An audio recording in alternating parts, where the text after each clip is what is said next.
Good morning and praise the Lord. இன்றைக்கு சங்கீதம் 133 அதிகாரம் 3 வசனங்கள் நாம் வாசிக்கலாம். என்ன சொல்லுது? இதோ சகோதரர் ஒருமித்து வாசம் பண்ணுவது எத்தனை நன்மையும் எத்தனை இன்பமானது. எத்தனை நன்மை! எங்கே 2-3 பேர் கூடி நாமத்தினாலே கூடியிருக்கிறீர்களோ அது மத்தியிலே நான் வாசமாக இருப்பேன் என்று சொல்லி ஒரு மனதோடு கூட இருக்கிற இடத்துல கர்த்தர் வாசமாக இருக்கிறாராம். அன்றைக்கி பெந்தைக்கோஸ்தே நாளில் அவர்கள் 120 பேர் ஒன்றாக கூடியிருந்தாங்க. ஒரு மனதோடு கூட கூடியிருந்தார்கள் என்று சொல்லி பார்க்கிறோம். அதுபோல் இங்கே இதோ சகோதரர் ஒருமித்து இன் யூனிட்டி வாசம் பண்ணுகிறது எத்தனை நன்மையும் எத்தனை இன்பமுமானது. அது ஆரோனுடைய சிரசின் மேல் ஊற்றப்பட்ட தலையில் ஊற்றப்பட்டு அவனுடைய தாடியிலே வழிகிறதும் அவனுடைய அங்கிகளின் மேல் இறங்குகிறதுமான நல்ல தைலத்துக்கும்.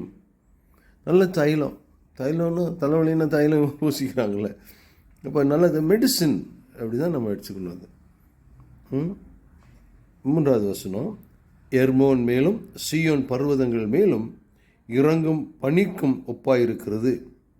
அங்கே கர்த்தர் என்றென்றைக்கும் ஆசீர்வாதத்தையும் பிளஸ்ஸிங், என்றென்றைக்கும் பிளஸ்ஸிங் உண்டு. என்றென்றைக்கும். ஒருவேளை நம்ம நினைக்கலாம், என்ன எனக்கு இவ்வளோ கஷ்டம் இருக்குது, ஆனால் இட்ஸ் இஸ் அ பிளஸ்ஸிங் இன் டிஸ்கைஸ்ன்னு சொல்லுவாங்க ஆங்கிலத்தில். அதாவது இது நடந்தது நல்லது, இது நடந்தது நல்லது. நான் அப்படி இருந்தேன்னா இப்படி இருந்தேன்னா, நான் லண்டன் போயிருந்தேன்னா அமெரிக்கா போயிருந்தேன்னா இன்னும் நினைக்கக்கூடிய காரியங்கள் உண்டு. ஆனால் அங்கே ஆசீர்வாதமும் ஜீவனையும் கட்டளையிடுகிறார். அங்கே லைஃப் இருக்குது, ஜீவன் இருக்குது, ஆசீர்வாதம் இருக்கிறது என்று சொல்லி 3 வசனம் தான். ஆனால் ஒரு மனதோடு கூட கூடியிருப்பதை குறித்து அங்கே நான் வாசிக்கிறோம். ஆவியின் கனிகள் இருக்கிற இடத்துல அங்கே ஒரு மனதோடு கூடியிருக்க வாய்ப்பு உண்டு. ஆவியின் கனிகள் இல்லாத நேரத்தில் தான் பிரிவினைகள் உண்டு.